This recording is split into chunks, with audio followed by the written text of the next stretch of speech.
We've had this story of boons and curses. We've heard how these 8 brothers won the boon to rule over the earth for thousands of years. But they were also cursed. And they were also limited because their wives won boons to keep them at home. Now, the thing about a boon, it's like an unstoppable force, and the curse is like an immovable object. So what happens when they meet? And this is the inherent tension in the trinity. The curses were similar to Vishnu, and the boons were similar to Rudra.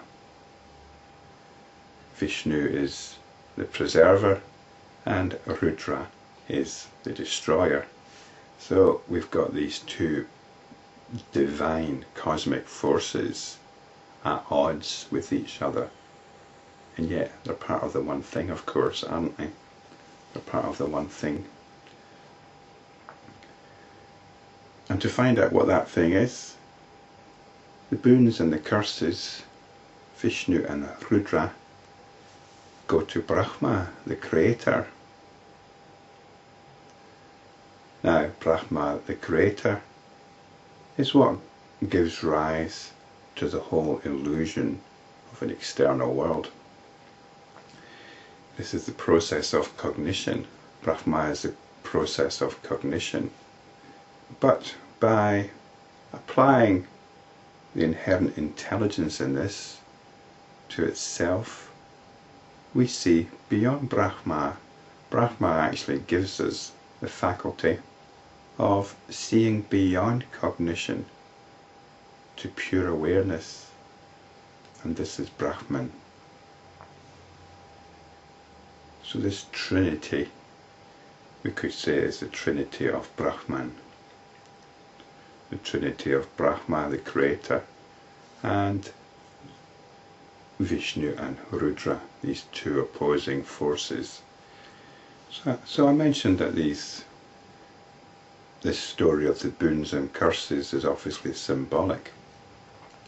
And it's symbolic of what's happening at every level. But the level that we're interested in is the level of spiritual practice.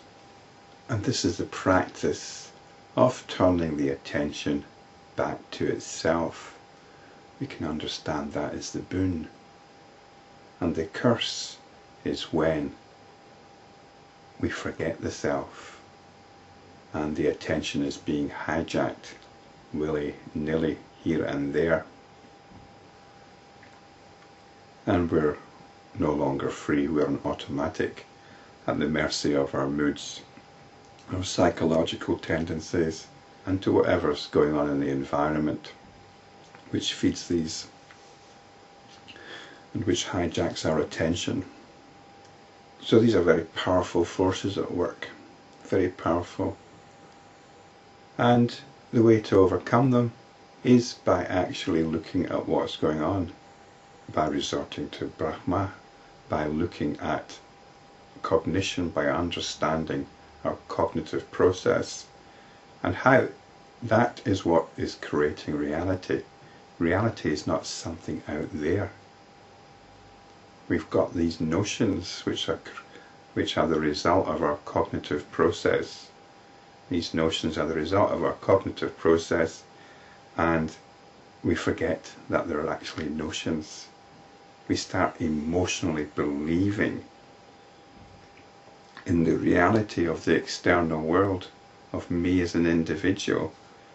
And we believe in this to such an extent that it's almost an affront. Well, actually, it is an affront to even question this, because it's so obvious to our common sense. So this is the result of the process of cognition, and we have to look into that. This is the activity of consciousness. We have to look into cognition, which arises because of consciousness. So we look into consciousness, we look into our awareness, and more specifically we look into it in the form of our attention.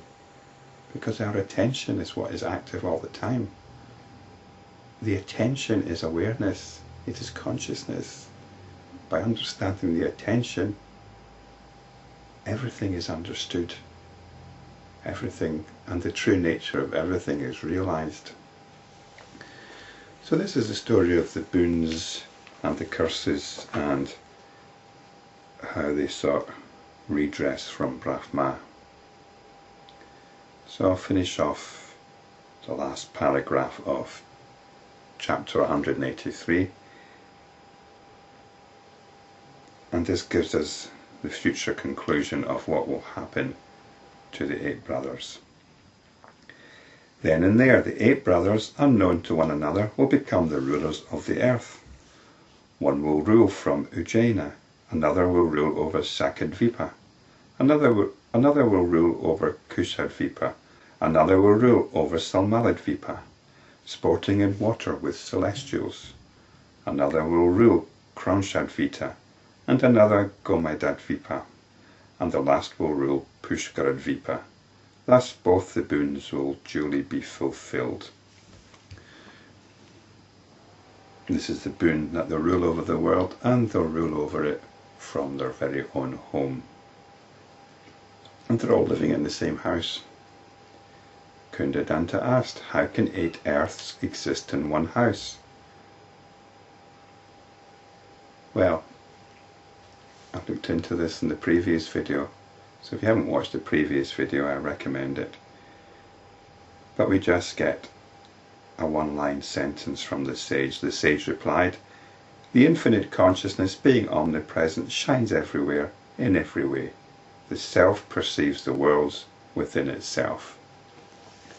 And this is what's happening with you. You're experiencing the world within yourself, and you have these notions which you invest in of yourself and of the world out there, but only you are experiencing it. There's nobody else experiencing it.